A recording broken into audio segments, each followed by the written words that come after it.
Doktor wzywa, bo coś ma dzisiaj ciekawego do pokazania. Co to będzie? Sansui. No, twoja ulubiona marka, więc zapraszamy na odcinek, a naprawdę potężne bydlaki dziś.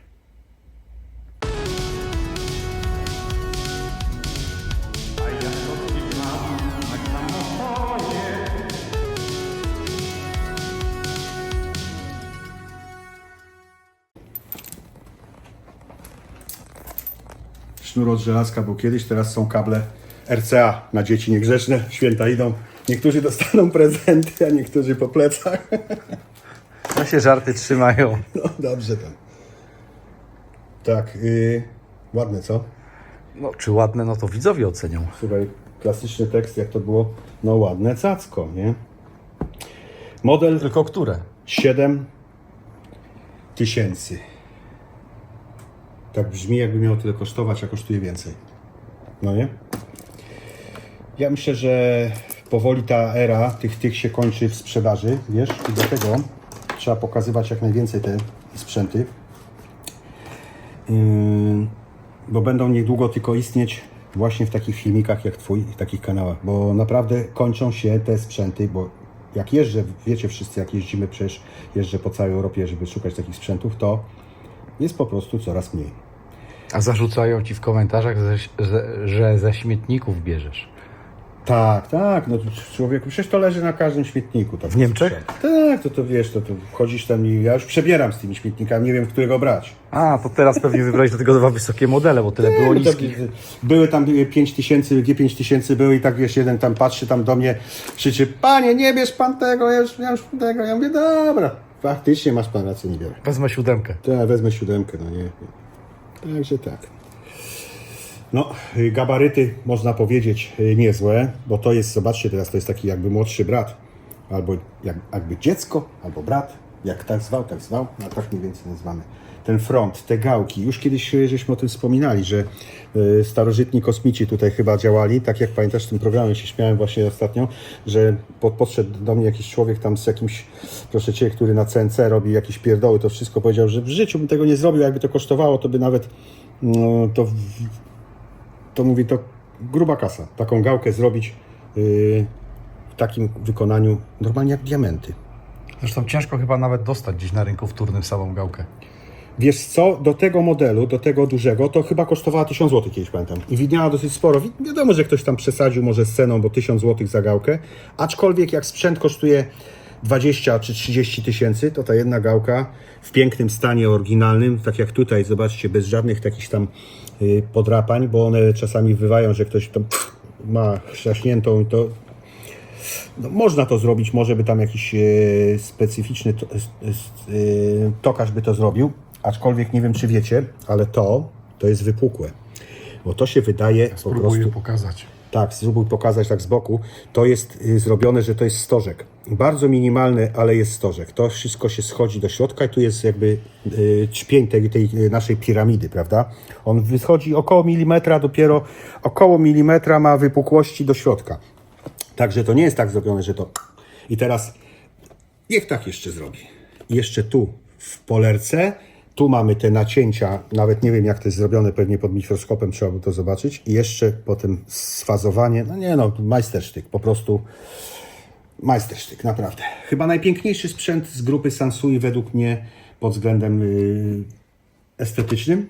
Ty się szybko zakochujesz i Ale odkochujesz też pod względem dźwiękowym jest to taki Ciepłe granie. miękki, ciepły, taki jak kocyk, no nie? Wiesz, zimowy kocyk, taki po prostu tak. I to jest coś w tym stylu, że taki, wiesz, kocyk audio, można powiedzieć.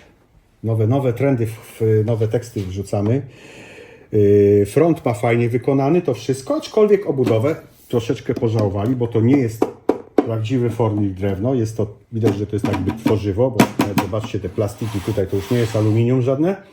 Gdzieś tutaj już poszło troszeczkę księgowością, podleciało, ale tu jeszcze jak najbardziej jest ok. No i teraz zobaczymy funkcję. Funkcje. Chociaż tak szybko. No tak, speaker A, czyli klasycznie mamy A i B. Współpracujące razem. Zobaczcie, jakie małe gałeczki do dźwięków bas i sopran. Tony możemy wyłączyć lub włączyć, czyli wyzerujemy, czyli mamy te, powiedzmy, mamy włączone na plusy, sobie słuchamy, a chcemy wyzerować, no to wystarczy, że wciśniemy, to mamy teraz włączone, wyciśniemy, mamy defekt, czyli tak jakbyśmy brali na zero, czyli nie musimy zerować, mamy na szybko ten. 2 filtry Subsonic i Hike, ja ich nigdy nie używam, aczkolwiek może ktoś ma tam, powiedzmy, czasami ludzie mówią, a bo tam filtr nie działa, ja mówię, no i słuchajcie, no ja ich nie używam. Jak używacie, no to chylę czoła, że słyszycie te filtry, bo może mi już ten zgiełk uliczny tak zafundował słuch, że tego nie słyszę. Audio muting jak najbardziej, czyli takie szybkie wyciszenie, powiedzmy, sobie tam rozmawiamy przez telefon, żeby nie gałką nie zmniejszać, tylko pach, pach, wszystko. Loudness, no to wiadomo, te podbicie to każdy lubi przy cichym słuchaniu, na pewno się przydaje. FM muting, no to wiadomo też, że jak nie lubimy tego, kręcimy naszą gałeczką i nie lubimy tego szukania, no to wtedy mamy FM muting i tylko złapie nam stację, ale to już trzeba wtedy powolutku kręcić, nie? Już albo znamy mniej więcej gdzie, na której częstotliwości nasze radio jest. Stereo mono to można sobie to wykluczyć też, czasami niektórzy używają. Selektor FM, czyli praktycznie klasy FM auto, AM, 2 gramofony, tego co widzimy i AUX. No nie, i to chodzą nam jeszcze dodatkowe, czyli tape'y, nie? Tape monitory. 2. Dolby FM, ja tego też jakoś nie używam, często są to pouszkadzane jakieś te dolby w tych sprzętach. 4 kanał adapter, czyli jeszcze dodatkowo możemy go rozszerzyć o jakieś takie pseudo quadro na 4-kanałowy sprzęcik, tak? Balansik klasyczny, o, ustawimy na 0, bo no cóż tu dużo gadać, no, piękności. Tutaj w tym modelach, bo w niektórych modelach były wskazówki podświetlane, tu mamy niepodświetloną, tylko mamy piękny wskaźnik od dołu, który nam naprawdę pięknie pracuje na tym dużym odciążniku, tam z tyłu, z drugiej strony, jakbyście widzieli, tam jest taki wielki, duży odciążnik, który po prostu pięknie to nam pracuje. No i gałeczka stopniowana z małą kuleczką, gdzieś tam pewnie. O. Także bardzo piękny. Można tylko siebie tu jeszcze pięknie podświetlone w oryginalnych żarówkach, słuchajcie. Lub pewnie wymienione, albo jeszcze na razie nie będziemy tutaj opowiadać o żadnych serwisach bajek japońskich, bo to jest japońskie, czyli bajki japońskie też, tak. No i przechodzimy do większego. No, przechodzimy do większego. To jeszcze pojedziemy z parametrami, zanim przejdziemy na piętro niżej, na parter. Model 7000 ma 85 W. Jest to dosyć dużo jak na stary sprzęt vintage'owy, ponieważ ogólnie dosyć mocne już były przy 40-50 W te amplitunery. Także wzmacniacze jakby praktycznie też, nawet wzmacniacze były 40-50 W, to już mamy naprawdę super sprzęt i mi się wydaje, że to nie ma co więcej iść, a tutaj 85 W to już jest naprawdę, już jest czym poszaleć z kolumnami, ale też trzeba mieć dobre kolumny, żeby je ruszyć. Aczkolwiek te miękko grające te wzmacniacze mogą mieć i malutkie. Ja miałem nawet podłączane, słuchajcie, małe monitorki i większe, i te Epicury podłączałem duże, i ATL-e takie naprawdę, i jakieś JBL-e, wszystko, i te Sansui też po 150-200 W. On się zgrywa po prostu ze wszystkim. To jest taki sprzęt, być może, że dlatego też tyle kosztuje, że jest uniwersalny, że tutaj jak ktoś kupuje amplituner, to nie ma problemu z doborem kolumn. Tak. Zresztą wybredni ludzie zawsze będą mieli problem, prawda? Zawsze będą szukać nie wiadomo czego, gonimy tego króliczka, chyba że tak gonimy po prostu, żeby gonić, nie? Ale dobrać do tego zestaw kolumn i nie jest problemem, naprawdę, nie jest problemem, także tak. I co, no pokażemy dół? Dół teraz? Znaczy nie dół, ogólnie tak, no, nie myślcie, że będziemy tutaj skakać w kalesonach, nie? Radził, dobra, ale ty można się Nie mam kaleson i tak tylko mi zimno. Jak to nie? Kiedyś się tylko chodziło, matka, jak pamiętam, wykazała, mówi, Nie mam. kalesony załóż. Nie ma, może dostanę od Mikołaja. Słuchaj, kalesony też są vintage, niestety, bo teraz nie ma, kiedyś były. Nie jestem taki do końca vintage w przypadku kaleson. A dobra, okej. A gorzej było się przy dziewczynie, kurde, no nie? Jeszcze tam gdzieś albo... Nie mam już dziewczyny, mam żonę. Dobra, poczekaj, ja mówię kiedyś, no wiesz. Dobra, jedziemy z ten 9000. Słuchajcie, no to jest już kolumbryna, bo to jest największa z tej serii. To jest 9000 G G9000 chyba tak. Z tej serii ogólnie, z tych amplitunerów, nie mówię o tej 30 000, 20 000, no bo to były przedwzmacniacze z końcówką mocy, prawda? A to jest tak zwana integra amplitunerowa, tak? No i tutaj mamy, słuchajcie, to już jest 160 W, czyli praktycznie podwojona moc zestawu, czyli tu mamy 85, tu mamy 160, czyli można powiedzieć, że podwojona. I gabarytowo nie jest to, jakby troszeczkę jest większy, widać, o 5 cm jest różnicy między jednym a drugim szerokością, ale głębokością mamy dużą różnicę, bo też mamy około 10 cm albo nawet i więcej. Zaraz przejdziemy na tyły, ale tutaj popatrzymy jeszcze na ten front, bo tutaj zabawy jest dużo więcej niż w tym górnym, prawda? Speaker to speaker oczywiście A i B, ale już mamy hebelkowe, zobaczcie, wyłączone i już nam się podświetla nawet fajnie, że mamy B włączone, A. Tu mamy już filtry i na inne 400 i 200 Hz, prawda? Tu mamy tak samo tonę, że możemy wyłączyć i włączyć na 0, czyli też przykładowo. I tu już mamy, dochodzi nam jeszcze dodatkowy średnie tony, czyli mid-range, czyli średnie. I też mamy jeszcze tu. Tu jeszcze mamy do wysokich filtr jeszcze zmiana z 1,5 kHz do 3 kHz. Też jest audio muting, tak samo minus 20 dB. Ja myślę, że to przy telefonicznym jest ten. Tu mamy fajną rzecz, słuchajcie, jeżeli coś, to mamy coś takiego jak blokadkę, nie? Przy małym jakimś tam dziecku, czy przy na przykład przy kimś jeszcze, powiedzmy, że żeby to dać mocniej i głośniej, damy radę, ale mamy taką blokadę, że powiedzmy nikt nie powiedzmy na niechcący łokciem jakimś tam zaczepić coś tego, nie podgłosi nam tego zestawu, nie spali nam kolumn, prawda? Czyli możemy sobie wziąć na 20% i możemy sobie tylko od 0 do 20 lub zostawić sobie na 50, jak słuchamy różnie. I w ten sposób sobie to zrobić, tak? To jest bardzo fajna rzecz. Jest to dosyć popularne w niektórych jeszcze sprzętach, aczkolwiek teraz nie przytoczę w jakich markach, ale też w japońskich i w niemieckich też na pewno. Podbicie te loudness typowo, 2 filtry dodatkowe. To samo coś mieliśmy, ten filtry, tak jak mieliśmy tu u góry, tylko te filtry były tu, prawda? Subsonic i High i tak samo mamy te filtry tu przy balansie. Ale tu jeszcze doszły nam, tak jak wcześniej pokazywaliśmy, te Turnawery, czyli te dodatkowe zmiany na 400 do 200 Hz i tutaj i wysokie i niskotonowe te zmiany, tak? Tu jest sekcja, już mamy selektor plus do radia, czyli też Dolby. I tak samo FM muting. Tu jeszcze, zobaczmy jeszcze, tu mamy też wskaźnik diodowy. Tam nie było wskaźników, prawda, selektorze. Zobacz tu, Radziu, tu, zobacz, tu nie mamy wskaźniku, prawda, że nam się nie pokazuje, co mamy włączone. Tu już mamy ten, czyli mamy FM, powiedzmy, mamy fono. Tu fono to będzie u góry. Fono jest, pyk, proszę bardzo. Fono, tu jest selektor, a tu jest tape monitor, dobra. Fono 1, fono 2, AUX, prawda, już możemy i AM już mamy tutaj z daleka, powiedzmy jak siedzimy, to już widzimy, na co mamy już przygotowane, czyli skrajny lewy to będzie AUX znasz. No jest taki dodatkowych trochę bajerów, plus do tego no, te 2 wskaźniki, one troszeczkę są już większe, z racji tego, że gabarytowo mamy większy, to i mamy większy też wskaźniki, czyli bardziej widoczne. Nie są to te duże, takie powiedzmy jak w końcówkach mocy Technicsa, czy Onkyo, czy innych modelach, ale są dosyć spore. No powiem Wam, że wygląda to lepiej niż moja choinka na co roku na święta, bo ładnie się świeci, naprawdę lepiej się świeci jak te moje choinki. To ubierz to jako Tak. choinkę. Właśnie tak pomyślałem sobie, wiesz. No. Pokażmy tył i najwyżej zgasimy światło. Tu jeszcze powiem tylko, że producent tego nie robił, ale tu mamy tą ramkę dodatkową. Ktoś po prostu kiedyś sobie zrobił, widocznie uwielbiał ten chrom i ja to zostawiłem ze względu na to, że to jest coś w rodzaju jakby tuningu.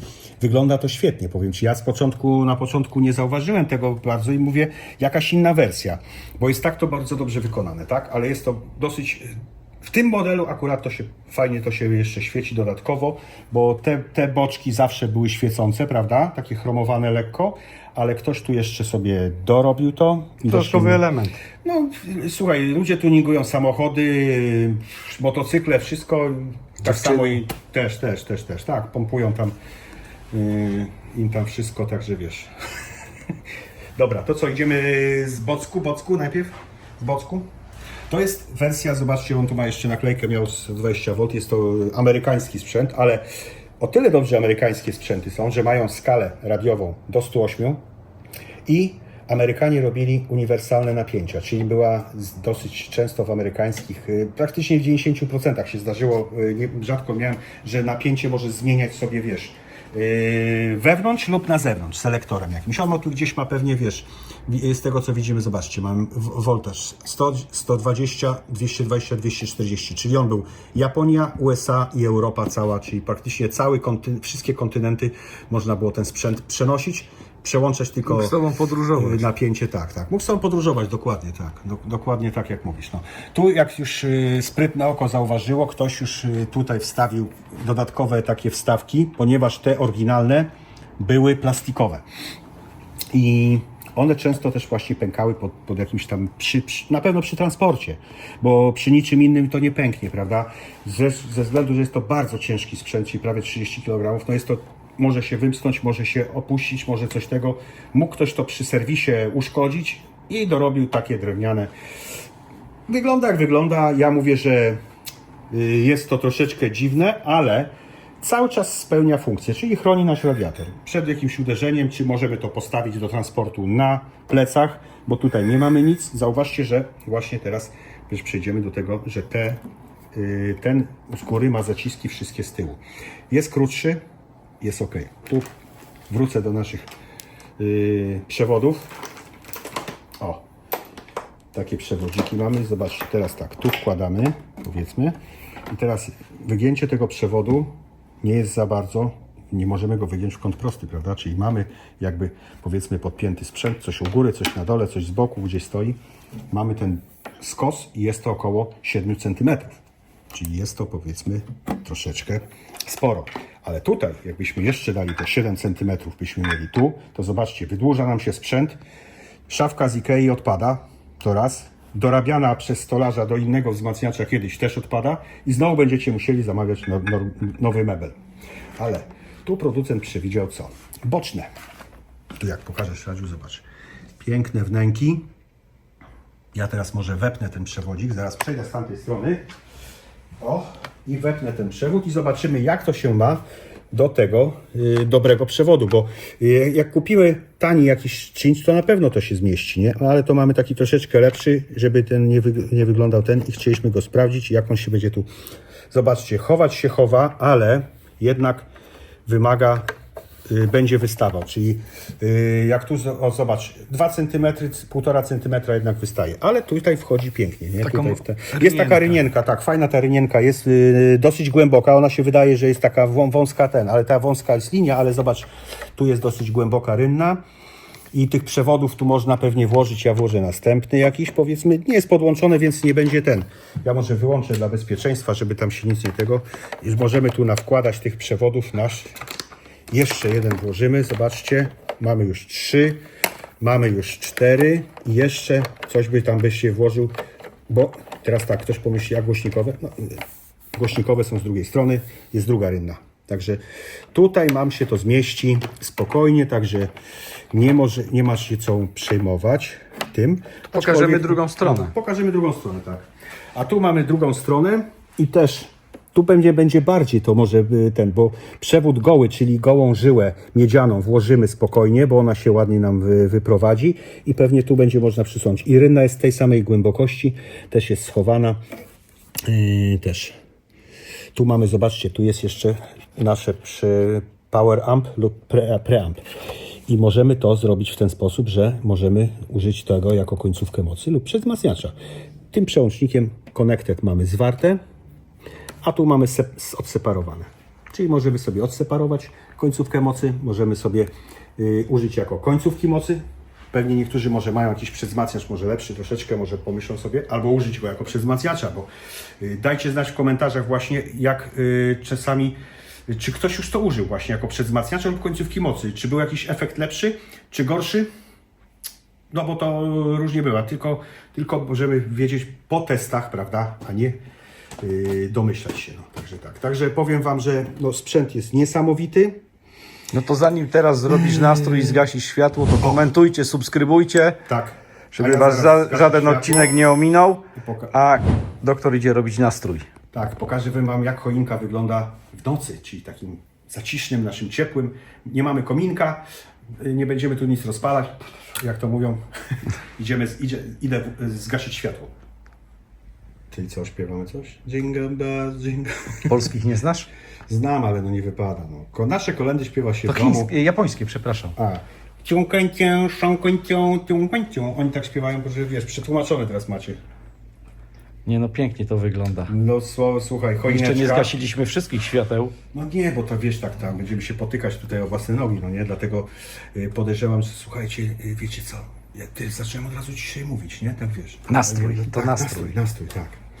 I to jest to. To jest to, co tygryski lubią najbardziej. Zaświecić i położyć się spać. Nie no, spać tam. Zasnąć przy muzyce. Przy muzyce o sporcie. To mi się tak jakoś, ty wiesz... Ale ładne, naprawdę ładne. Jeszcze jakiś gramofonik, powiem Ci też Sansui, a zaraz pokażemy, mam taki piękny. Ty, jak jedziemy Sansui, to pokażemy i gramofon Sansui. No to dawaj go. Dobra, to idę zapalę światło. I kolejny Sansui, ale to jest już jeszcze starszy od tamtych. Jak niektórzy wiedzą, już miłośnicy tej marki, że rozróżniamy rocznikiem po tym symbolu, prawda? Po logo. Po logo, tak. Jak zresztą w większości markach, czy Pioneer, tak, czy Sony, czy innych markach, czy tak samo. Logo się zmienia z czasem, prawda? O, tak jak pięknie to zauważyłeś, a tu mamy tę piękną taką jakby, nie wiem jak to nazwać, ale to są pewnie jakieś znaczki, jest to S lub jakaś korona, ale to może ktoś właśnie nam tutaj wytłumaczy, z miłośników tej marki też, co te logo oznaczało, prawda? Zobaczcie. Gramofon paskowy, jakby się pomyśleć. Zresztą najdroższe gramofony na świecie chyba są paskowe, z tego co ja zauważyłem, wiesz? Oryginalna plinta, może nie jest zbytnio super w stanie, prawda, bo była lekko spolerowana na razie, ale jest oryginalna, z wycięciem, przyciemniona. Zobaczcie, włączamy, on ma już funkcję, miał auto wyłączenia. Tu jeszcze na starych żaróweczkach fajnie to podświetlenie, czyli 45 i 33. Tam jest prosta rzecz. Tam są po prostu, ktoś pomyśli, że to jest ten. Tam jest po prostu dźwignia, która naciska krańcówki. Jest to tak proste z wykonania niektórych rzeczy, a tu plinta, zobaczcie, ten kształt. Żeśmy się ostatnio zastanawiali, że on być mógł używany też do wpuszczania w blat, zobaczcie, bo on ma tu płaskie powierzchnie i on by mógł być wpuszczony w jakiś blat. Mój jest podobny właśnie. Tak, że ma ten kształt, bo tutaj nie jest nic ciekawego z dołu. Taką nie? jakby Prawda? wanienka trochę. Tak, to jest taka jakby rynna, wanna, kuweta, jak to zwał, tak zwał, ale tak to wygląda, że jakby to miało być, powiedzmy, wpuszczone w blat, bo ta dolna część nie jest jakby za ciekawa, nie? Tu ramię, jakby się każdemu już przyglądają, to przy chyba SME albo dobrej marki Microsejki albo SME, prawda? Bo taki ten łożyskowanie, ten wzór taki jest typowy dla tej marki.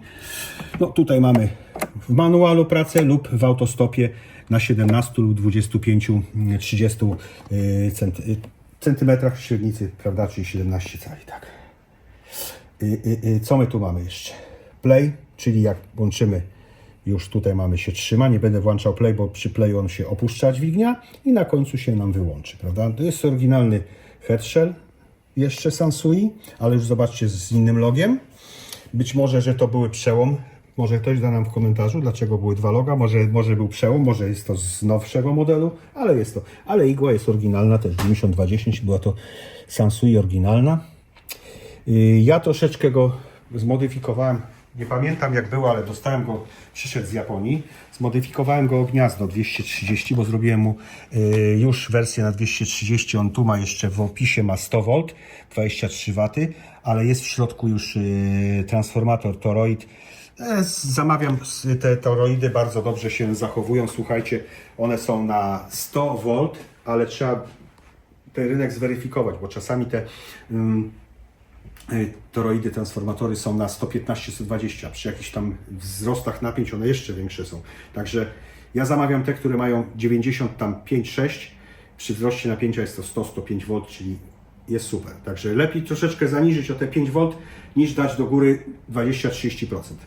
Przewód też nowy dorobiliśmy, bardzo dobry przewód, jakiś tam powiedzmy, znaczy mówię bardzo dobry, w sensie dla mnie bardzo dobry, bo pewnie... W porównaniu z oryginałem, który był. Mistrzowie tam tego, jest to Mercor niemiecki, high quality kable, także to jest dobry przewód, ja go używam dosyć często, robię z nich sobie przewody do sprzętów i też używam tego jako przewodu do gramofonów. Też trzeba pamiętać o długości tego przewodu, żeby nie przesadzić. Niech to będzie ten metr 20 tak jak ma być. Co tu dużo gadać, sprzęt jest powiedzmy z epoki, w połączeniu z tym amplitunerem, jeszcze z kolumnami z epoki, no to powiedzmy, no mamy, Klękajcie narody. tak jest, to właśnie chciałem powiedzieć. Klękajcie narody. Także Japonia górą przed świętami. Co tu dużo gadać? Rozmarzyłem się. Do następnego odcinka. Tak, do następnego odcinka. Niebawem.